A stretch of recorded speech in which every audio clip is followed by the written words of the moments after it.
안녕하세요. 사랑하는 성도님, 영혼의 샘물 은혜의 자리에 오심을 축복합니다. 부활의 주님이 우리와 함께 하십니다.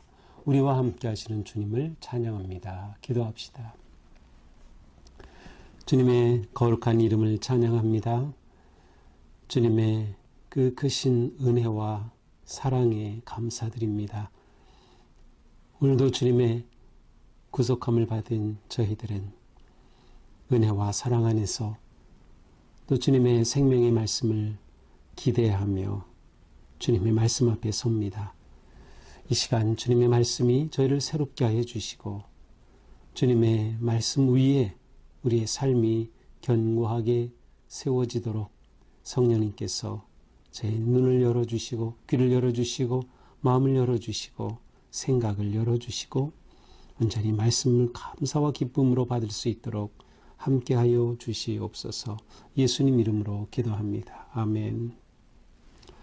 오늘 말씀은 사도행전 22장 12절에서 29절입니다. 율법에 따라 경건한 사람으로 거기 사는 모든 유대인들에게 칭찬을 듣는 아나니아라 하는 이가 내게 와 곁에 서서 말하되 형제 사울아 다시 보라 하거늘 즉시 그를 쳐다보았노라. 그가 또 이르되 우리 조상들의 하나님이 너를 택하여 너로 하여금 자기 뜻을 알게 하시며 그 의인을 보게 하시고 그 입에서 나오는 음성을 듣게 하셨으니 네가 그를 위하여 모든 사람 앞에서 네가 보고 들은 것의 증인이 되리라. 이제는 왜 주저하느냐? 일어나 주의 이름을 불러 세례를 받고 너의 죄를 씻으라 하더라.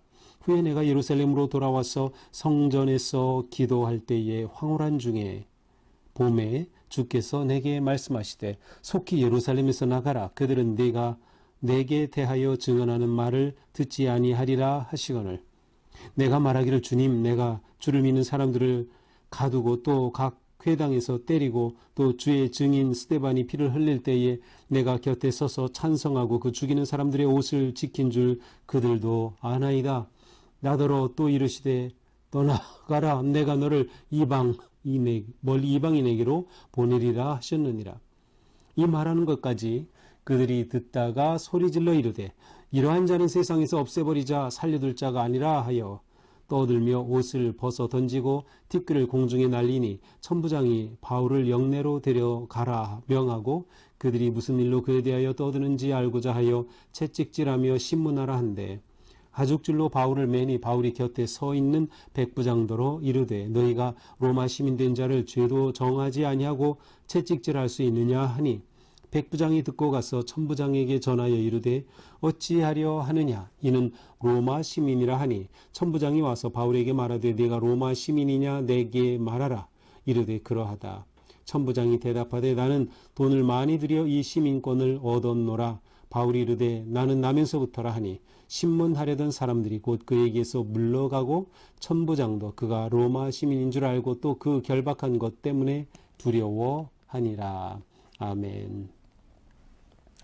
자, 지금 바울은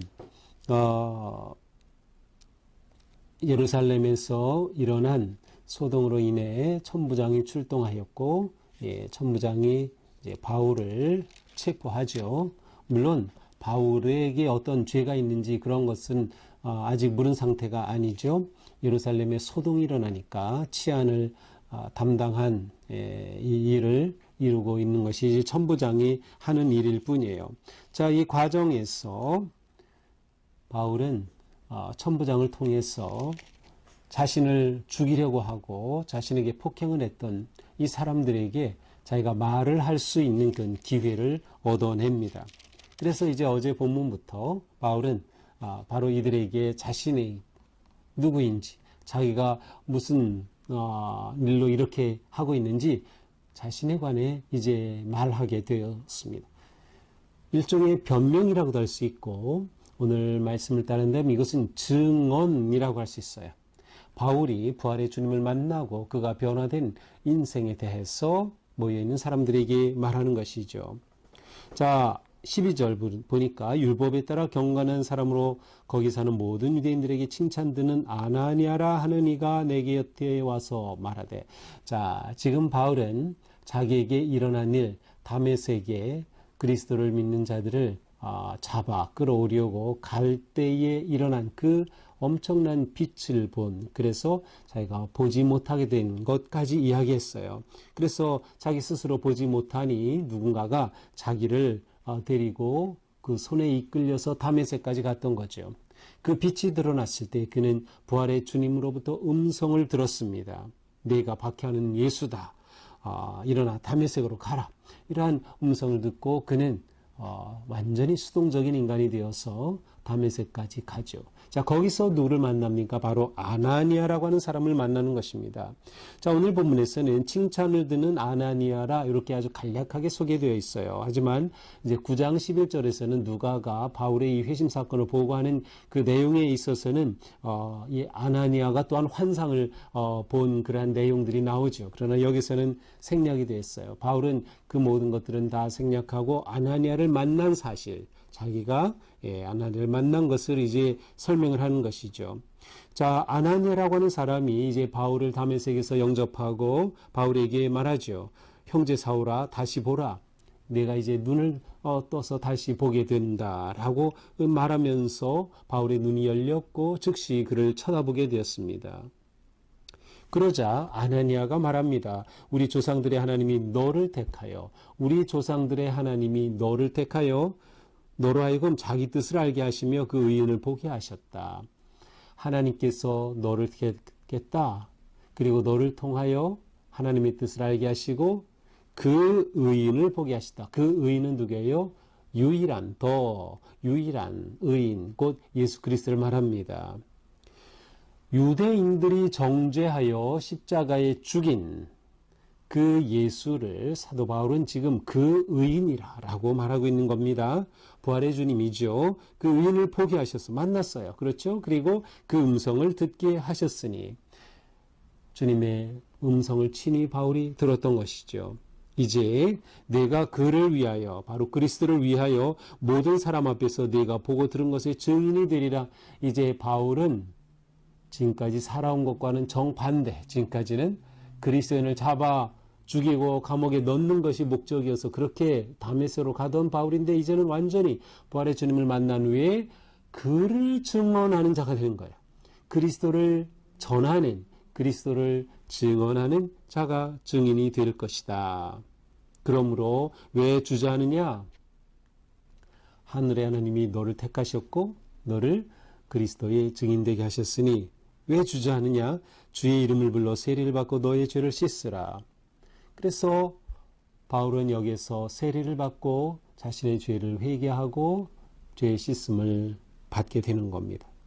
자, 이때 이후에 내가 예루살렘에 들어와서, 그러니까 회심의 사건, 이 엄청난 사건을 경험한 이후에 바울이 예루살렘에 돌아왔을 때 성전에서 기도할 때 황홀한 중에, 자, 성전에서 기도하면서 바울은 또다시 주님의 음성을 듣습니다. 황홀한 중에 하나님의 임재하심을 경험하게 되는 거죠. 그 주님이 뭐라고 하십니까? 18절 속히 예루살렘에서 나가라. 그들은 내가 내게 대하여 증언하는 말을 듣지 않으리라. 너 속히 예루살렘을 떠나라.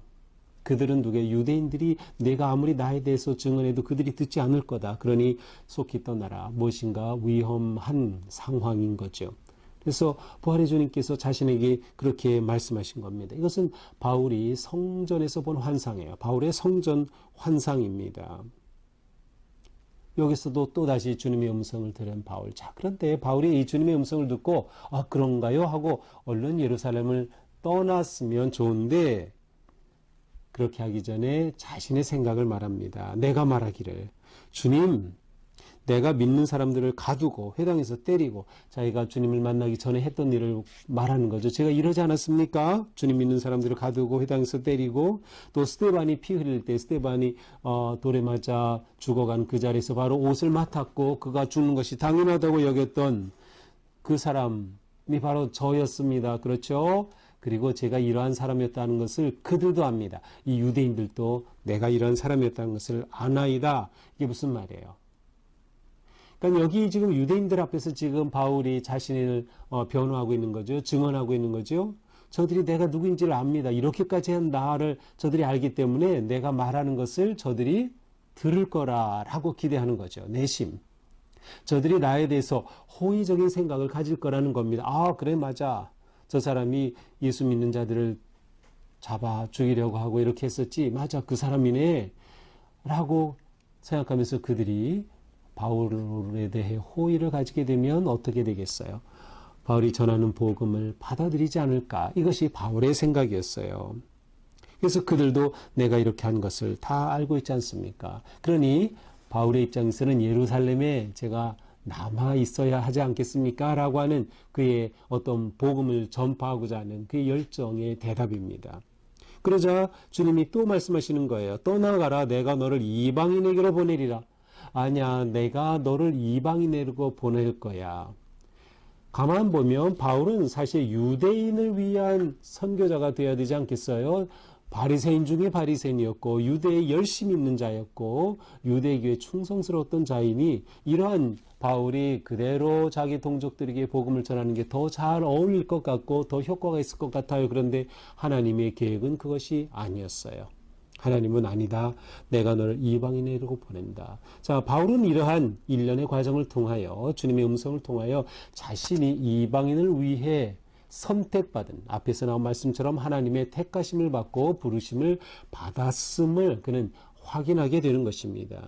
자, 여기까지 바울이 말했는데 이 말을 듣던 유대인들이 소리 지릅니다. 여기까지 듣더니 이러한 자는 세상에서 없애버리자, 살려둘 자가 아니라 아니 이런 못된 자가 하면서 이제 바울을 죽여야 한다고 오히려 소동이 일어난 겁니다. 옷을 벗어던지고 티끌을 공중에 날립니다. 그러니까 선부장이 보니까 이것도 큰일 나게 생겼어요. 그렇지 않아도 소동이 일어나가지고 바울을 지금 체포해서 데리고 오는 과정에 계단에 서서 바울이 지금 말하고 있는데 또 막 저렇게 민중들이 소리를 지르니까 천부장이 안 되겠다 싶어가지고 바울을 영내로 데려가라. 자, 그래서 군인들이 있는 막사 안으로 영내로 들어갑니다. 그리고 그들이 무슨 일 때문에 천부장은 지금 무슨 내용인지는 전혀 몰랐어요. 그러니 도대체 왜 사람들이 저러는지 왜 바울을 죽이라고 하는지 그것 좀 알아봐야 되겠다. 무슨 일인지 알아봐야 되겠다. 그렇기 위해 신문하려는 것입니다. 그래서 채찍질하며 신문해라 이렇게 명령을 내렸어요. 자, 채찍질할 때 그냥 세워놓지 않죠. 다 몸을 묶어매고 채찍질하죠. 그래서 25절에 보니까 가죽줄로 바울을 묶어맸습니다. 그리고 그 옆에 백부장이 있었어요. 이 백부장, 하급 장교죠. 백부장이 있는 것을 보고 바울이 말합니다. 로마 시민 된 자를 죄도 정하지 않고 채찍질할 수 있느냐? 내가 로마 시민권자야. 난 로마 시민권이 있어. 근데 어떻게 제대로 법정에 절차도 밟지 않고 이렇게 채찍질할 수 있느냐라고 딱 말한 겁니다. 그러자 백부장이 듣고 깜짝 놀라요. 얼른 천부장에 가서 말하죠. 저 사람 로마 시민입니다. 로마 시민입니다. 아, 그래? 천부장이 얼른 내려와서 바울에게 묻습니다. 내가 로마 시민이냐? 내게 말하라. 그러니까 바울이 맞소다 로마 시민이요. 그러자 천부장이 말합니다. 아, 나는 돈을 들여서 시민권을 샀는데 도대체 너는 어떻게 시민권을 가진 거야? 그러자 바울이 나는 나면서부터 시민권자입니다. 딱 말한 거죠. 이 로마 시대에 시민권을 얻는 방법은 세 가지예요. 첫째는 태어나면서 부모가 시민권자이면 태어나면서, 두 번째는 공로를 세우면 시민권을 줬어요. 뭐 전쟁에서 이겼다라든지 어떤 공로가 있으면 시민권자. 세 번째로는 돈으로 사는 겁니다. 매수하는 거죠. 천부장은 돈으로 샀어요. 근데 바울은 태어나면서부터 시민권자예요. 태생적 시민권자. 그러니 가장 완벽한 시민권을 가지고 있는 것이죠. 그러자 천부장과 신문하려던 사람들이 속으로 아차 큰일 났구나 싶은 거죠. 왜냐하면 잘못해서 채찍을 맞고 바울이 죽기라도 한다면 큰일입니다. 왜냐하면 로마 법에는 시민권자는 어떤 경우에도 황제의 허가 없이는 사형에 처할 수 없는 거예요. 그러니 천부장이 깜짝 놀랍니다. 그래서 다 물러가라. 신문하려던 사람 다 물러갑니다. 그리고 결박한 것 그 일 때문에 천부장이 두려워하게 되었어요. 야, 이러다 이거 일 터지면 어떡하지? 잘못되면 어떡하지? 하는 두려운 마음을 갖게 된 것이죠. 자, 이것이 오늘의 말씀입니다. 자, 오늘 말씀은 바울이 자기 자신에게 일어난 일을 유대인들에게 설명하는 변명이면서 증언의 내용을 담고 있습니다. 자, 여기서 우리는 바울이 하나님께서 너를 택하여 세웠다라고 하는 말씀을 듣죠. 아나니아를 통해서 바로 그것에 대한 자기 확증이 분명히 있었음을 보여줍니다. 이렇게 하여 바울은 부르심을 받은 인생이 되었어요. 이것이 바울의 증언의 핵심입니다. 나는 부르심을 받았다. 나는 부르심을 받은 존재다. 자, 부르심을 받았다는 것은 무엇이에요? 인생의 방향이 바뀐 것을 말합니다. 인생의 목적이 바뀐 겁니다. 바울은 지금까지 자기는 율법을 지키고 완벽하게 율법을 지키고 그래서 율법을 거른쓴다고 생각했던 불경한 그리스도인들을 죽이려고 했던 그가 완전히 바뀐 거예요. 그의 살아가는 삶의 인생의 방향, 목적이 바뀐 거죠. 이제는 그리스도를 전하는 겁니다. 내가 만난 그리스도를 증언하는 인생으로 완전히 바뀐 겁니다. 이 말은 다른 말로 표현하면 인생의 주어가 바뀐 것입니다. 어제 말씀과 연결시킨다면 주어가 바뀌었기 때문에 내가 주어가 아니라 주님이 주어가 되고 나는 그것을 따르는 겁니다. 그래서 내가 수동적이 되는 거죠. 이것이 바로 목적이 바뀐 인생, 사명이 바뀐 인생, 방향이 바뀐 인생이 되는 것. 이것이 바로 부름받은 인생입니다. 자, 따라서 부름받은 인생은 어떻게 됩니까? 부르심을 따라 살아가면 되는 것이에요. 부르심을 따라 살아간다. 이 부르심을 따라 살아가기 위해서 필요한 것이 무엇이에요? 그 핵심은 하나님의 사랑과 은혜입니다. 하나님께서 바울을 택하셨어요. 그것은 하나님의 은혜입니다. 그를 사랑해 주신 거예요. 바울이 잘나서가 아니에요. 오히려 바울은 그리스도인들을 죽이는 자였어요. 그러나 하나님의 은혜가 그를 구원하여 주신 것이죠. 부르심을 따르는 삶이란 바로 주님의 은혜와 사랑을 의지하고 그 근거로 사는 삶이에요. 그러니 여기에는 나의 것이 자랑이 될 게 없어요. 바울은 자기 것을 자랑을 하지 않아요. 부득불 자랑할 경우에는 오직 그리스도를 전하기 위해서만입니다. 그래서 바울은 자기 중심적인 것, 자기 자랑, 사적인 감정 모든 것 다 내려놓습니다. 무엇까지 내려놔야 돼요? 바울 생각하기에 나는 유대인에게 복음 전하는 게 더 적합할 것 같아. 하지만 하나님께서는 너는 이방인을 위한 사도다 라고 말씀하셨기에 주님의 이 음성에 바울은 다 내려놓는 것이죠. 그리고 정말 우리가 앞에서 지금까지 보았죠. 1, 2, 3차에 걸쳐서 이방인을 위한 그러한 선교 사역을 감당했던 것입니다. 이러한 삶의 중요한 건 뭐예요? 끊임없이 주님의 음성을 듣는 거죠. 그래야 주님의 뜻을 알게 되고 그 뜻에 따라 순종함으로 부르심을 받은 내 삶의 사명을, 목적을 이루어가는 것입니다. 그리고 이 과정에서 우리는 서로 협력하여 선을 이루어가는 것입니다. 내게 일어나는 사건, 내가 만나는 사람, 모든 것들이 주님의 은혜 안에 선을 이루어가기 위한 은혜의 도구가 되는 거죠. 천부장조차도 바울이 복음을 전하기 위한 도구가 될 수 있는 거죠. 오늘 우리의 삶도 내가 부름을 받았다. 하나님의 부르심을 받은 은혜를 입은 자다라고 하는 그 의식을, 확신을 놓치지 말고 그렇다면 내가 오늘 살아가는 삶의 자리, 내 가정, 직장, 기업, 경영하는 모든 것, 내가 머무는 그 모든 자리가 사명의 자리가 되는 겁니다. 나를 부르셨다면 부르심의 뜻이 있기 때문이죠. 오늘 하루도 우리가 주님의 부르심의 뜻에 따라서 믿음으로 순종하며 결단하는 그런 복된 삶이 되기를 축복합니다. 기도합시다. 주님 감사합니다. 우리의 삶은 주님의 것입니다.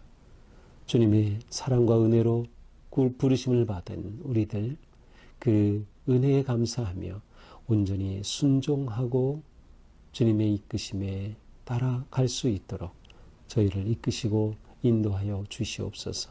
오늘도 주님이 세우시는 그 자리에서 그리스도를 증언하는 온전한 그리스도의 제자로 살아갈 수 있도록 성령님 함께하여 주시옵소서. 예수님 이름으로 기도합니다. 아멘. 네, 오늘도 주님의 은혜로 우리 삶이 거룩하고 승리하는 사명을 이루어가는 하루가 되기를 축복합니다. 사랑합니다.